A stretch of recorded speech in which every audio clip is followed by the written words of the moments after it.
Our Dr. Tara Narula joins us now from her home in New York City. Good morning to you, Tara.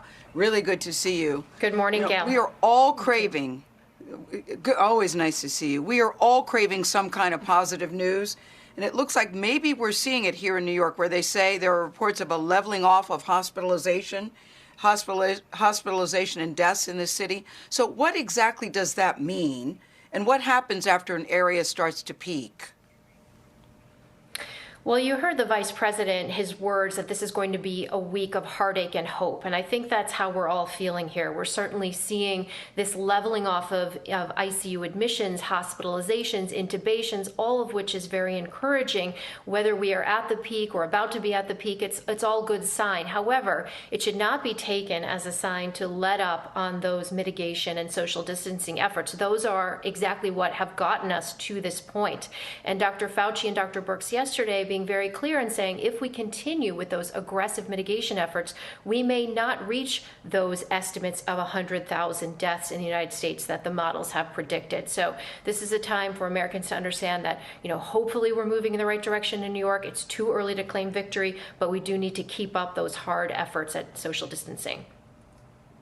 Yeah, Governor Cuomo, very clear about that. You heard in David's piece, he's now talking about $1,000 fines, and he said now is not the time to let up. You look outside in Central Park, people are sort of getting closer together because the weather is warming up. Now the White House task force is offering new guidelines for social distancing. What does that mean? What are they? Well, it means that we need to continue to make that effort to stay 6 feet away. That if you're going to leave your home, as Dr. Birx said, to go grocery shopping or to the pharmacy, you maybe want to send one person instead of the whole family going and try to limit the number of times that you're outside of the house and around other people. If you do venture out as the weather gets nicer, you want to try to do it at off-peak times or in areas like your backyard or in large patches of Central Park where we're bringing our kids to get a little bit of exercise every day where you're not around other people. So again, important to keep that in mind. You don't want to be congregating in big groups. CDC has a new report on the effects that the coronavirus has on children. Can you give us some information on that? Well, this was really the first CDC report to look solely at children in the United States. They looked from February to April at over 100,000 cases in the United States, and they found that less than 2% of those were in a pediatric population. The median age affected was about 11, and in fact, similar to the data in China, there were less hospitalizations in children.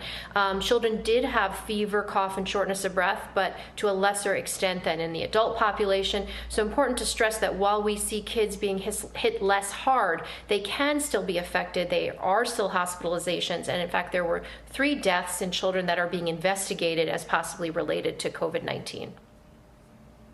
And can we talk about treatments for just a second? Are we any clearer on what treatments actually work on this disease, on this virus? Well, there's no question that therapeutics are going to be a big part of turning the tide.